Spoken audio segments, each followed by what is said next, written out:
Rikthehemi tani në studion e Radio Dukagjinit. Siç e diskutuam, siç e tha më herët, do të jemi me diskutime me Bleron Ahirin. Bleron, faleminderit shumë që je sonte me neve. Është kënaqësi me qenë bashkë me ty në këtë studio.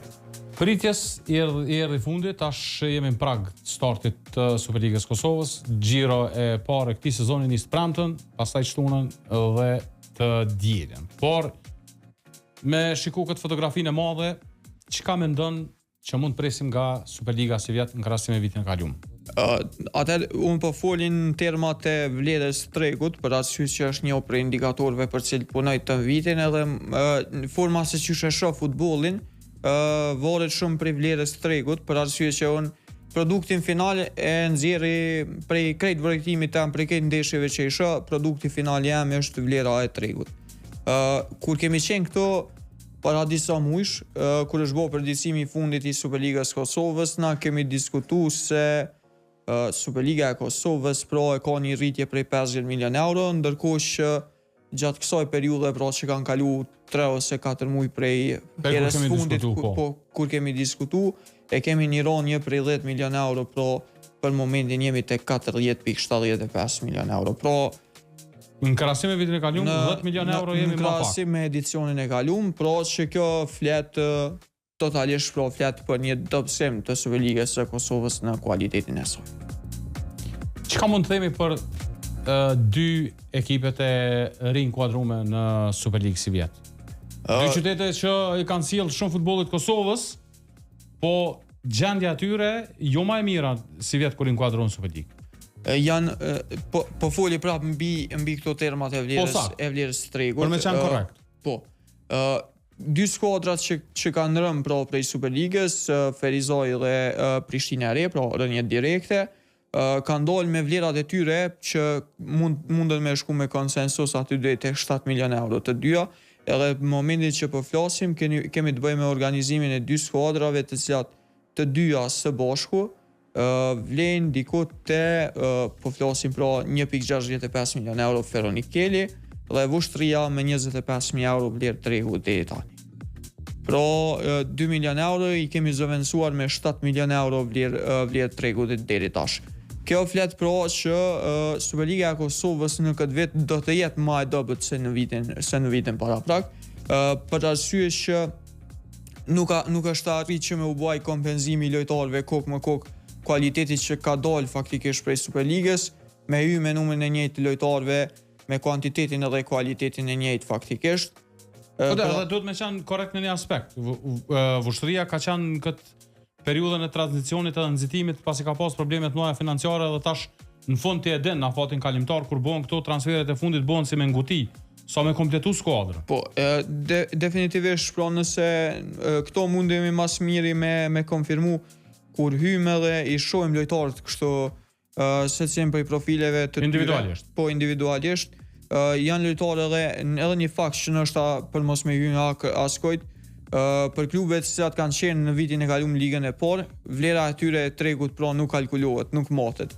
Mirë po, e njëjta ka ndodhur edhe me Feronikelin, e cila vlera nuk ka asnjë prej futbollistëve të cilët ata i kanë pasur në përbërje nuk ka qenë e matshme, e kalkulueshme. Mirë po, ata tash janë te 1.65 milion euro, kryesisht për shkak të merkatos të mirë që e kanë bërë se më të mirë faktikisht se Drenica. Tash domethënë këtu ju llogaritet merkato. Po, ju llogaritet merkato. Piknisja. Po, është kjo vlerë kryesisht 90% është si shkak i merkatos.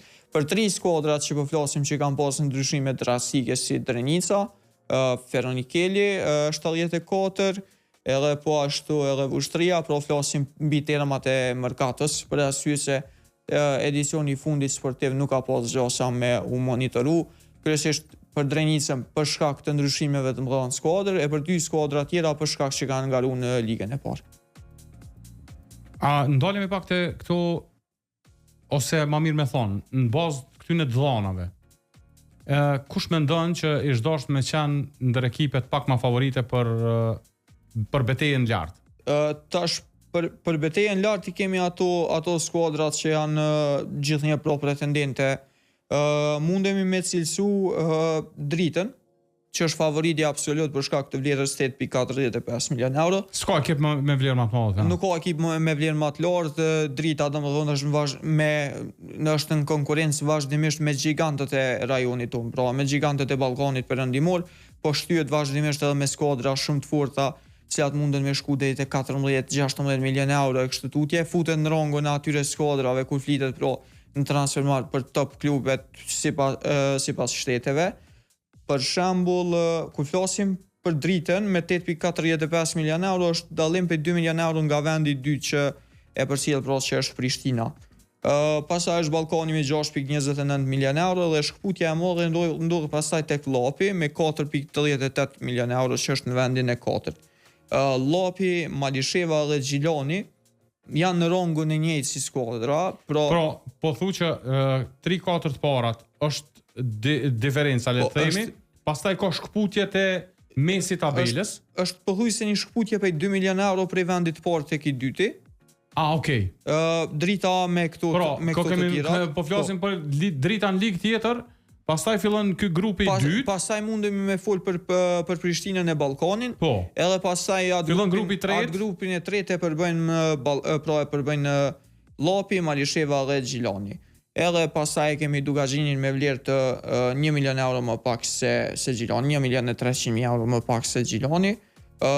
Po ajo çka duhet me u veçu faktikisht është Xhilani ka bërë merkato të mirë në aspektin e termeve ku flasim me dallimin që është prej vitit para prak, edhe me këtë vetë ndryshimet që i ka pasur në vlerën e tregut, tregojnë, japin indikacione, nëse i fut në një analizë kështu më detajume, japin indikacione që e ka një skuadër e cila shumë më lehtësisht mundet me fitu ngritje të tregut se sa ajo e vitit kaluar. Në fundin e sezonit kemi me fol për një Xhilan me vlerë shumë më të madhe të tregut se sa në sezonin paraprak. Ndonse shifrat aktuale nëse i krahasojmë, mundet mos me thonë diçka të tillë për arsye se po futet në rangun e atyre skuadrave në grupin e tretë.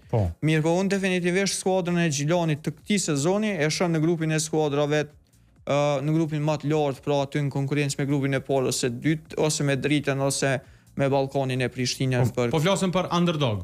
Po flas në termin që po du me prognozu mbi ato që munda me po, edhe besoj që është një prognozë që ka me qenë 100% e sigurt.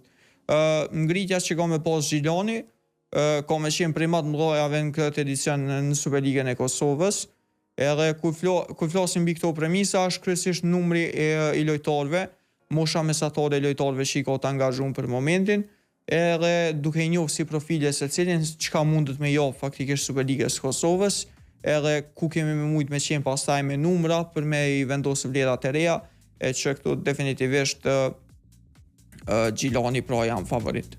Interesant këtë që përpos rikonstruktimit skuadrës e pash në 2-3 postime që i kanë dhënë hapësinë edhe 2-3 futbollistë dhe gjeneratave të reja që i kanë dhënë kontratë profesionale. Tash pikërisht kur po flasim për këtë temë është ndërlidhja që deshta me bu me vlerën e tregut. Po janë disa lojtarë që kanë fitu kontratë profesionale që janë lojtarë të rinj. Masnej për shembull një prej transferimeve që më kujtohet për momentin është Ariel Blaca, i cili është një lojtar me më të rinj moshë dhe që është ai parashikimi i sigurt që ka me qenë vazhdimisht një prej rritjeve më të mëdha që ndodhen në çdo përritsim të vlerave të tregut në Superligë. Kështu që e shoh Ariolin. Edhe ky prurja, ky djali tash ndul pe menve. Që erdhi pe Ballkanit. Po kem Blar Tolaj. Kjo është një prej lëvizjeve kështu më të mëdha që ka mujt me ndodhe.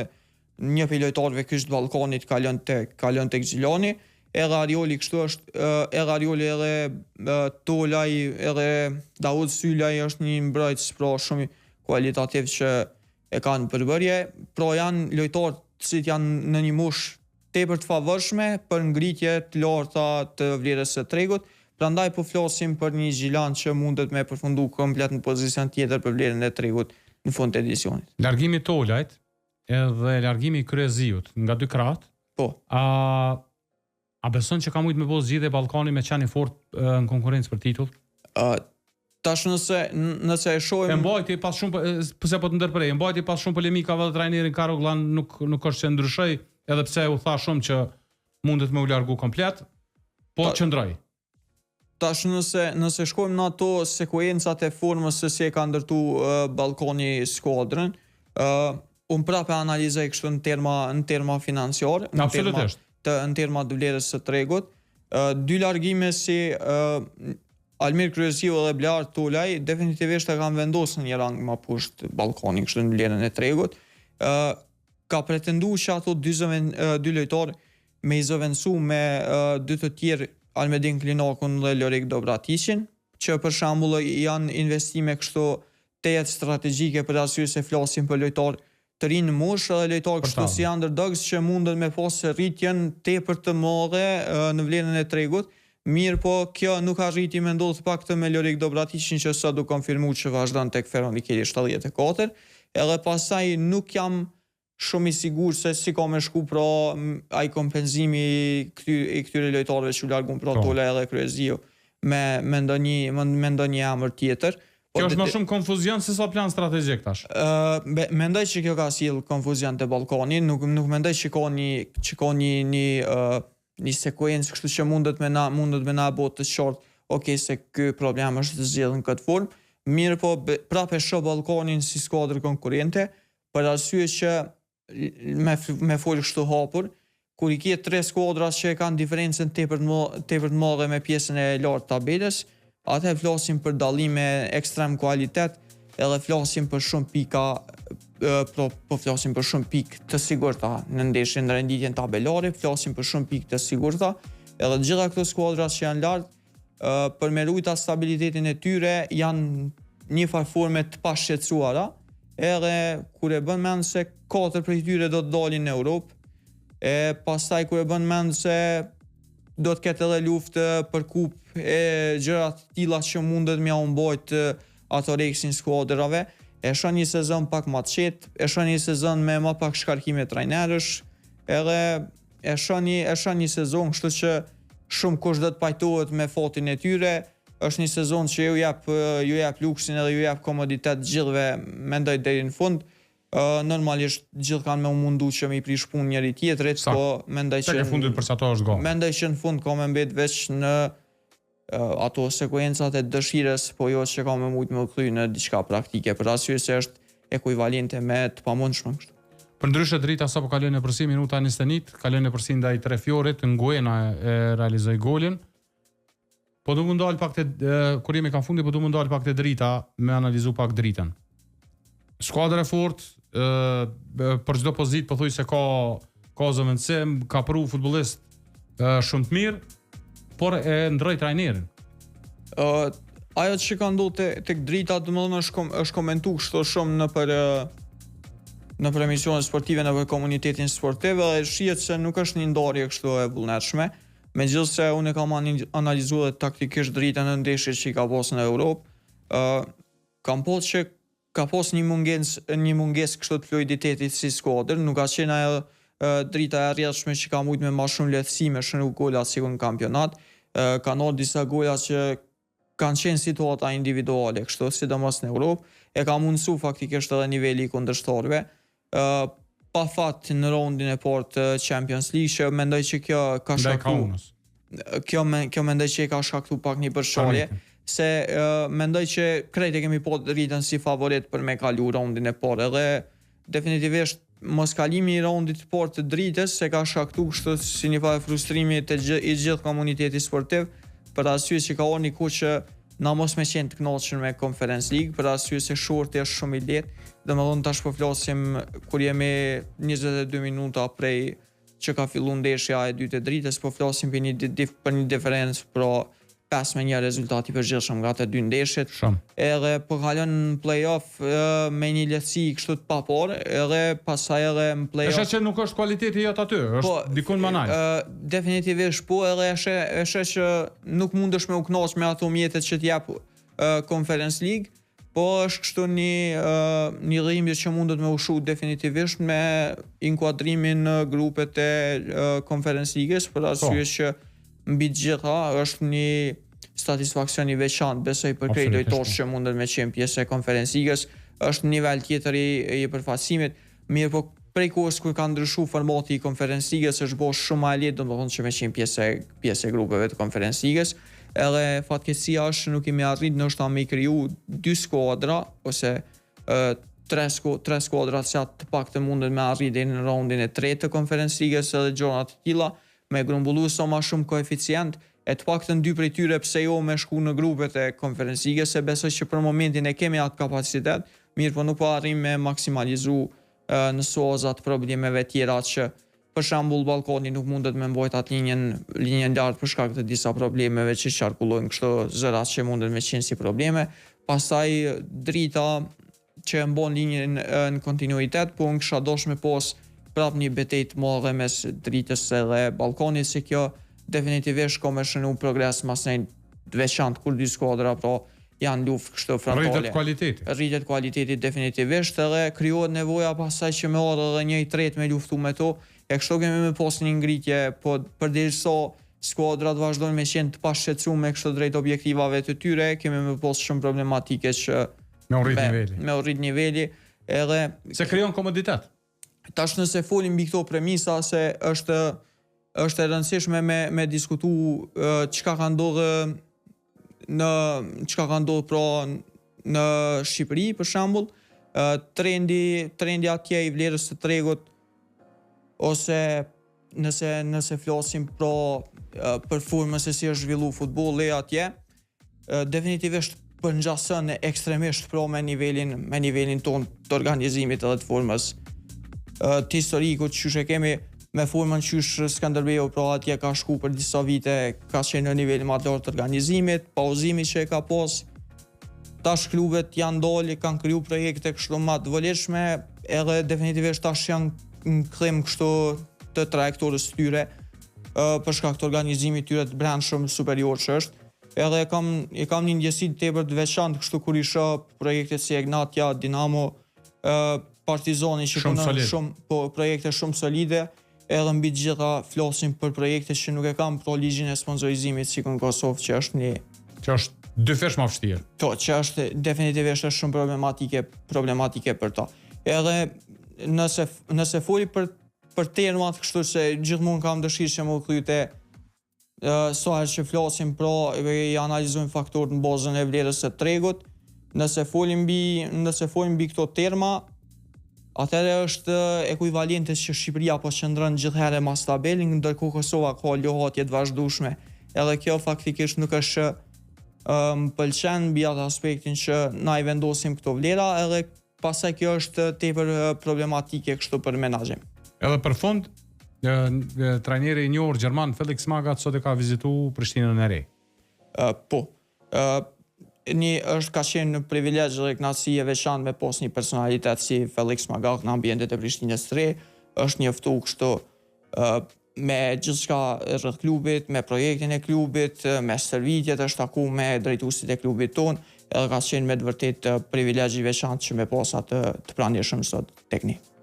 Si erdhi puna me orë Felix Magath? Është për shkak të një sipërmarrësit, Isak Neziri, interesimi i tina për me njohë më shumë kulturën tonë, ka qenë përvojë e veçantë normalisht merite dhe presidentit tonë Rostem Pasolli, nënkryetarit klubit Dritan Gërxhalio dhe drejtorit general Sami Boroci. Gjithmonë kënaqësi Bleran me diskutu për Superligën. Faleminderit që je shumë konkret edhe specifik kur flasim. Kënaqësi e veçantë.